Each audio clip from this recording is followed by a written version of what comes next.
बिस्मिल्लाहिर्रहमानिर्रहीम, अस्सलाम वालेकुम। मैं शकील मलिक आपकी खिदमत में हाज़िर हूँ। काजी फ़ायज़ ईसा ने खड़ाक कर दिया है और उनके इस खड़ाक के बाद हम ख्याल जज खौफ में मुब्तला हो चुके हैं।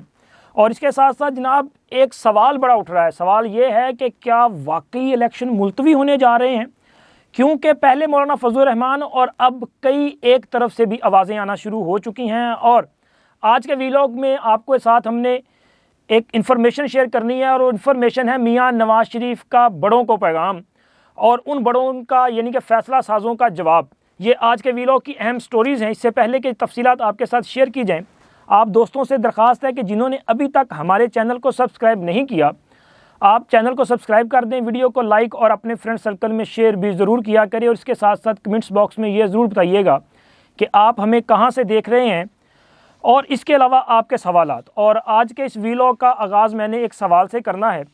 हमारे व्यूवर हैं जनाब तैमूर इकबाल साहब। मैंने कल वीलॉग किया था जिसमें बिलावल भुट्टो जरदारी साहब के सीवी का जिक्र किया गया था, और मैंने उसमें कहा था कि जी उनका सीवी भी है और उनको खदशात भी हैं, बेचैनी भी है।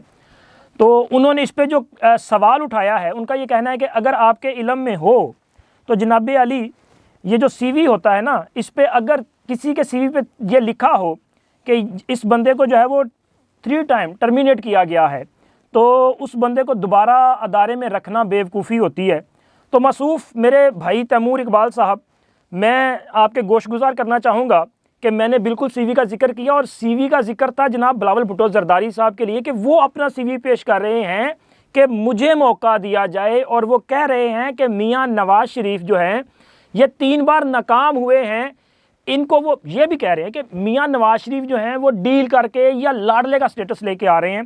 तो भाई जब बिलावल साहब ये कह रहे हैं कि वो सीवी नहीं दे रहे, यानी कि नवाज़ शरीफ सीवी नहीं दे रहे, तो फ़र्क यहाँ पे ये भी होता है। भाई बिल्कुल आप ठीक कह रहे हैं। अगर सीवी में लिखा हो ना कि ये बंदा जो है वो काबिल नहीं है तो उसको जॉब नहीं मिलती। लेकिन जनाब यहाँ पे सीवी वाली बात नहीं है। मियाँ नवाज़ शरीफ के लिए तो ऑफ़र्स की जा रही हैं, बल्कि मिन्नतें की जा रही हैं कि मियाँ साहब आओ तो मुल्क नू बचाओ। और अब मियाँ नवाज़ शरीफ की कोर्ट में बाल है, क्योंकि अगर ये ऑफ़र्स आज की नहीं है, अब तो हकीकत सबके सामने आ चुकी ना कि प्रोजेक्ट इमरान खान की मोहब्बत में मुब्तला लोगों ने 2017 में जो एडवेंचर किया, हालांकि उसका आगाज़ 2013-14 से शुरू हो चुका था, लेकिन 2017 में जब मियाँ नवाज़ शरीफ को सियासत से आउट किया गया, इमरान खान की ख्वाहिश पे उनको ऐसा लेवल प्लेइंग फील्ड दिया गया कि नवाज़ शरीफ मरियम नवाज़ को नाअहल किया गया, सियासत से आउट कर दिया गया। मुस्लिम लीग नून को बदतरीन वो कहते हैं ना सियासी टॉर्चर वो किया गया कि जमात को तोड़ने की कोशिश की गई। इसके बावजूद जब इमरान खान को वो ले आए, फिर भी उनके पास सादा अक्सरियत नहीं थी। फिर किस तरह से उनको वज़ीर-ए-आज़म बनवाया गया, ये सबके इल्म में है। तरीन साहब का जहाज़ तो है वो उबर की तरह चलता रहा यार, सवारियाँ ढो के लियांदा रहा और उन्होंने जड़ा ना इमरान खान दे नाल बिठांदे रहे। तो ये सारी हकीकतें सबके सामने, और वो तो 1 साल भी नहीं चल सका था। 2018 में हुकूमत में आया और लाने वाले 2019 में ही मुस्लिम लीग नून के पास पहुंच गए थे। वो किस मुंह से मियाँ नवाज़ शरीफ के पास जाते, तो उन्होंने तो उसी वक्त शाहिद खाकान अब्बासी साहब और दीगर लोगों को ऑफ़र करनी शुरू कर दी थी कि जनाब हमसे गलती हुई है, ये बंदा हम अच्छी तरह से इसको पहचान नहीं पाए, ये तो सिर्फ ज़ुबानी कलामी बातें कर सकता है, अमलन तो ये कुछ करने के काबिल नहीं है।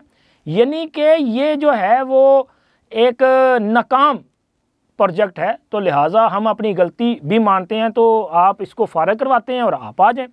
लेकिन मियाँ नवाज़ शरीफ ने तब भी इनकार कर दिया था। सीवी मियाँ साहब नहीं देते मुर्शद, सीवी देने वाले और हैं। और मियाँ साहब की तो कारकर्दगी उनका सीवी है, वो खुद ही बोलती रहती है और उनको ऑफर्स चलती रहती हैं। और खैर आगे चल के आप बात करते हैं, तो फिर मैं मज़ीद तफसील के साथ आपसे बात करता हूँ।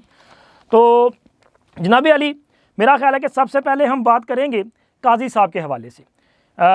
काजी साहब का जो खड़ाक है, क्योंकि काजी फ़ायज़ ईसा साहब वो पाकिस्तान की तारीख़ में एक ऐसे चीफ़ जस्टिस हैं कि जिन्होंने बड़े मुश्किल टास्क ख़ुद अपने लिए चूज़ किए हैं, और उन्होंने बड़े बड़े मुकदमात को ना सिर्फ वो समात के लिए मुकर्रर किया, बल्कि उनको मंतकी अंजाम तक भी पहुँचा रहे हैं।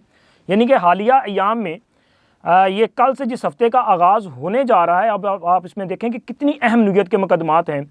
इसमें भुट्टो का रेफरेंस है, जुल्फ़िकार अली भुट्टो साहब का, और उसके साथ साथ जनाब जस्टिस मुज़ाहर अली अकबर नकवी और इजाज़ुल एहसन साहब के मामलात वो भी अदालतों में फ़िक्स कर दिए गए हैं, बेंच बन चुके हैं। जस्टिस शौकत अज़ीज़ सदीकी साहब की बरतरफी के ख़िलाफ़ उनकी जो अपील है वो ज़ेर समात है। और इसके अलावा इससे पहले जिस मुकदमात में देखें, परवेज़ मुशर्रफ का वो जो खुसूसी अदालत वाला फ़ैसला था उसका केस इन्होंने टेकअप किया। इन्होंने फैज़ाबाद धरना जो है इसका केस जो है वो टेकअप किया। यानी कि वो मुश्किल मुकदमात के इससे पहले आने वाले चीफ़ जस्टिस साहब जो हैं ना, वो उन्होंने कभी सोचा भी नहीं था कि इन मुकदमात की फ़ाइलें पड़ी हैं, कभी इनको भी सोच लें कि लगाएं यार, मतलब इसका कोई फ़ैसला तो होना चाहिए ना, डिसीजन होना चाहिए। तो ये बड़ा फ़ैसला है। लेकिन जिस एक मुकदमे की मैंने आज आपसे बात करनी है वो है जनाब मुज़ाहिर अली अकबर नकवी साहब का वो केस, जिसमें इन्होंने 2 दरख्वास्तें दायर की थी। सुप्रीम जुडिशल काउंसिल की जो कार्रवाई है इसको चैलेंज किया था। तो लिहाजा इस हवाले से जो बेंच कायम किया गया है, मैंने इसकी खबर तो आपको दे दी थी, लेकिन एक और इनसाइड स्टोरी है। वो ये है कि चूँकि ये बेंच जो है वो जस्टिस अमीनुद्दीन खान की सरबराही में कायम है। 3 रुकनी बेंच है और इसमें जस्टिस अमीनुद्दीन खान साहब के साथ जस्टिस जमाल खान मंदूखेल साहब और जस्टिस मुसर्रत हलाली साहबा शामिल हैं। अच्छा, ये तीनों जजेस जो हैं ना, आप इनको मतलब जिस तरह बंदियाल साहब के दौर में होता था ना कि हम ख्याल जजेस, आप किसी सूरत इनको हम ख्याल नहीं कह सकते। ये आइन पसंद जजेस हैं। और आज जितने भी बेंच बन रहे हैं ये बदतमीज़ ब्रिगेड ये तासुर देने की कोशिश कर रहा है कि देखें जी कल तक कहते थे हम ख्याल बेंच, और आज ये जो बेंच बन रहे हैं ये हम ख्याल नहीं है। और भाई ये हम ख्याल कैसे हो सकते हैं? ये वो जजेस हैं कि जिनके इख्तलाफी नोट भी आते हैं, जो आइन और कानून के मुताबिक फ़ैसले करते हैं और इनके फ़ैसले बोलते हैं। इन्होंने किसी भी जज को, वो सीनियर है या जूनियर है, उसको गैर फाल करके नहीं रखा, जैसे बंदियाल साहब ने किया था कि उनके दौर में 2 मोस्ट सीनियर जो जजेस हैं वो बेंचों में शामिल ही नहीं होते थे। उनके बेंच में उनको कोई केस ही नहीं दिया जाता था, बल्कि उनके खिलाफ ये कोशिश करते थे कि जी ये चैम्बर वर्क करेंगे। और भाई ये नहीं होता। अब आप देखें ना कि मुज़ाहिर अली अकबर नकवी साहब के अपने केस जो हैं वो चल रहे हैं और मुज़ाहिर अली अकबर नकवी साहब भी बेंच की सरबराही कर रहे हैं। असल में बदतमीज़ ब्रिगेड और ये जो बाकायदा एक प्रोजेक्ट के तहत लाए गए जजेस हैं, उनको प्रॉब्लम ये है कि भाई ये आइन व पसंद जजेस जो हैं ये तो कोई सूरतकारी वाला काम नहीं करेंगे, इस तरह का फ़ैसला नहीं देंगे, तो इसलिए इनको मसला है। और यही जब बेंच की तश्कील थी उस वक़्त भी ये मसला जो है वो दरपेश आया था जनाब, चूँकि इस वक्त बेंचेस की तश्कील तो कमेटी करती है ना, उस कमेटी में चीफ़ साहब हैं, इस तरह जस्टिस सरदार तारिक मसूद साहब हैं और जस्टिस इजाज़ुल एहसन साहब, ये कमेटी बैठ के फ़ैसला करती है। और ख़बर ये है कि जनाब जब जस्टिस मुज़ाहिर अली अकबर नकवी साहब के केसेस रेफ़र करने का फ़ैसला आया और बेंच की तश्कील का मामला आया, तो जनाब जस्टिस इजाज़ुल एहसन साहब ने पूरा ज़ोर लाया। उन्होंने कहा कि जनाब ये बेंच जो है वो जस्टिस मुनीब अख्तर साहब की सरबराही में होना चाहिए। अब मुनीब अख्तर साहब आप समझ सकते हैं कि उनकी सरबराही क्यों इनको दरकार थी, क्योंकि फिर वो सहूलतकारी वाला फ़ैसला शायद आ जाता। अब इनको तकलीफ़ ये है कि यहाँ पे तो आइन और कानून की बात होगी, और आइन और कानून की अगर बात होगी तो फिर इनके लिए मुश्किलात होंगी, और मुश्किलात का सुन के तो फिर पाँव थले से ज़मीन का निकलना जो है वो बनता है, और ये खौफ जनाब इनको लाहक है। और जनाब अली, अब हम आएंगे अपने दूसरे टॉपिक की तरफ, जो कि इलेक्शन और मियाँ नवाज शरीफ का पैगाम से रिलेटेड है। ये दोनों एक दूसरे से इंटरलिंक हैं। अच्छा, मियाँ नवाज शरीफ जो हैं वो इन दिनों आपके इल्म में है कि वो अपने पुराने बयानिए पे वापस आ चुके हैं। ना सिर्फ वो 2017 बल्कि वो तो 1993, 97, 99 की बात कर रहे हैं, 2014 की बात कर रहे हैं, वो 2017 की बात कर रहे हैं। यानी कि वो तो कह रहे हैं कि भाई आज तक उनकी हुकूमतों के ख़िलाफ़ जो साजिशें की जाती रहीं, उनके पीछे जो लोग हैं उनको मंजर आम पर भी आना चाहिए और उनका एहतसाब भी होना चाहिए। तो अब ये वो बयानिया है जो मियाँ नवाज शरीफ जब अभी अपोजिशन में थे, इमरान खान की हुकूमत थी, तो आपके इल्म में है कि मियाँ नवाज शरीफ का बयानिया था मुझे क्यों निकाला से स्टार्ट हुआ, वोट को इज्जत दो गया, और फिर उन्होंने गुजरांवाला के जलसे में उस वक़्त के जो अपना हाज़र सर्विस आर्मी चीफ़ थे, serving chief of army staff जो थे, उनका नाम लिया, DGISI का नाम लिया और दीगर लोगों के नाम लेके उन्होंने कहा कि हमारी हुकूमत के ख़िलाफ़ इन लोगों ने साजिश की है, ये ज़िम्मेदार हैं पाकिस्तान की तबाही के। अच्छा, उस तकरीर के बाद आपको पता है ना कि बड़ा हंगामा बरपा हुआ था, लेकिन ज़ाहिर है ये एक पॉपुलर बयानिया बना और मियाँ नवाज शरीफ को ये क्रेडिट जाता है कि अगर उन्होंने ताकतवर एस्टेब्लिशमेंट के ख़िलाफ़ पंजाब में एक कोई मजबूत आवाज़ उठाई थी तो वो मियाँ नवाज़ शरीफ, और इसका क्रेडिट उनको जाता है। हाँ, ये दूसरी बात है कि मियाँ नवाज़ शरीफ और एस्टेब्लिशमेंट में कुछ जब कुर्बतें बढ़ी और उस वक़्त इनका बयानिया इमरान खान ने चुराया, लेकिन अब मियाँ नवाज़ शरीफ अपने बयानिए पे वापस आए हैं। अच्छा, इसकी 2-3 वजूहात हैं मेरे ख़्याल में। एक वजूहात तो ये है कि मियाँ नवाज़ शरीफ ये चाहते हैं कि ज़ाहिर ये पॉपुलर बयानिया है और बयानिया भी उनका अपना है, तो वो अपना बयानिया किसी और को क्यों दें।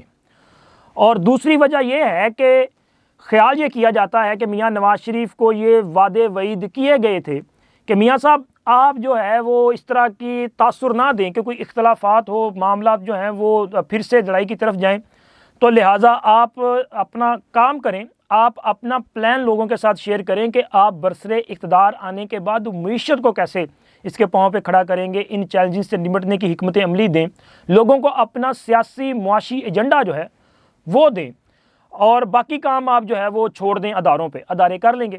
अच्छा, आपके इल्म में होगा कि मियाँ नवाज़ शरीफ की वापसी से पहले बाकायदा तौर पे काम का आगाज़ कर दिया गया था कि एक तो अदारे के अंदर भी जो है वो हाफिज़ साहब ने डंडा फेरना शुरू कर दिया था, और उसके अलावा आप देखें कि अदालतों में भी अहम शख्सियात के मुकदमात जो हैं आए हैं। लेकिन इसके बावजूद अब मियाँ नवाज़ शरीफ अगर ये बात कर रहे हैं तो शायद कहीं ना कहीं उनको ये लग रहा होगा कि यार कोई मामला ठंडा पै गया। तो अब अगर मामला ठंडा पड़ा है तो फिर भाई बनता है कि मियाँ नवाज़ शरीफ दोबारा उनको बताएं कि नहीं भाई, ऐसे नहीं चलेगा कि जी आप जो है वो हमें कहें कि जी आप अपनी ज़ुबान बंद रखें और इन लोगों को भी कोई सहूलतकारी मिलती रहे। तो मुझे लग रहा है कि शायद मियाँ साहब उनको ये याद कराने की कोशिश कर रहे हैं कि नहीं जनाब, ऐसे नहीं होगा। और इसके साथ जनाब तीसरी जो वजह है वो ये है कि इलेक्शन सर पे हैं, और जब इलेक्शन सर पे हैं तो आप इस वक्त देख रहे हैं कि इमरान खान का जो एस्टेब्लिशमेंट मुखालफ बयानिया है वो ज़्यादा पॉपुलर हो रहा है। तो मियाँ साहब फिर अपना बयानिया क्यों उनको लेने दें, वो अपने बयानिए पे वापस आएंगे, लोगों को अट्रैक्ट करेंगे, फिर हुकूमत में आने के बाद मामला किस तरफ जाते हैं, ये बात की बात है। और इसके साथ साथ जनाब इलेक्शन पर भी अब जो मामला जो आपको लग रहा है ना कि कोई धुंधला सा है, धुंधला सा वैसे आज से नहीं है बल्कि पिछले तकरीबन डेढ़ माह से ये मामला चल रहा है कि जब मौलाना फजलुर रहमान ने और मौलाना वो क्या नाम है अब्दुल गफूर हैदरी साहब ने ये बात करना शुरू की थी कि जनाब जनवरी फरवरी से बड़ी सर्दी होएगी तो इलेक्शन जो है वो नहीं हो सकते। फिर कहा गया कि दहशतगर्दी के प्रॉब्लम्स हैं, और जनाब अब इस मामले पे मुस्लिम लीग नून के बड़े रहनुमा यानी कि वो सूबाई सदर हैं अमीर मुकाम साहब खैबर पख्तूनख्वा के, उनका कहना है कि सर्दी होगी, 8 फरवरी को बर्फ़बारी पड़ती है। खैबर पख्तूनख्वा के बाज़ इलाकों का वो नाम लेते हैं कि यहाँ पे तो सूरत हाल ऐसी है कि इलेक्शन तो मुमकिन होगा नहीं। मौलाना फजलुर रहमान साहब की वही बातें जो मौलाना साहब कहते थे कि जनाब सर्दी भी है और दहशतगर्दी का मसला भी दरपेश है, तो लिहाजा ये होगा नहीं। अमीर मुकाम साहब ने पूरा मालाकंड डिवीज़न हज़ारा कबायली इलाका जात में कहा कि जी मुमकिन ही नहीं है, बर्फ़बारी होगी। और मौलाना का आपको पता है ना कि वो कहते थे कि पूरा बलूचिस्तान और खैबर पख्तूनख्वा और कबायली इलाका जात जो हैं यहाँ पे और मरी के इलाका जात यहाँ पे बर्फ़बारी होगी तो इलेक्शन नहीं हो सकता, फिर दहशतगर्दी के प्रॉब्लम्स भी हैं। अब इस अमीर मुकाम साहब का ये बयान, मौलाना फजलुर रहमान के ये तसलसल के साथ बयानात और मियाँ नवाज़ शरीफ का अपने बयानिए पे वापस आना और यह तासुर मिलना कि जनाब हालात कुछ ख़राब हैं, तो लग रहा है कि शायद कहीं ना कहीं जो है वो ये सोच पाई जा रही है कि शायद इंतखाबात जो हैं इसको थोड़े अरसे के लिए आगे ले जाया जा सकता है। लेकिन सवाल यहाँ पे ये पैदा होता है कि क्या इलेक्शन का डिले जो मज़ीद होगा वो किसके लिए नुकसानदेह है और किसके लिए फ़ायदेमंद है। ये मैं चाहूँगा कि कमेंट्स बॉक्स में आप ज़रूर बताइए कि आपकी इस पर राय क्या है। इंशाल्लाह अगली किसी वीडियो में मैं अपनी राय जो है वो आपके साथ शेयर करूँगा। अल्लाह हाफ़िज़।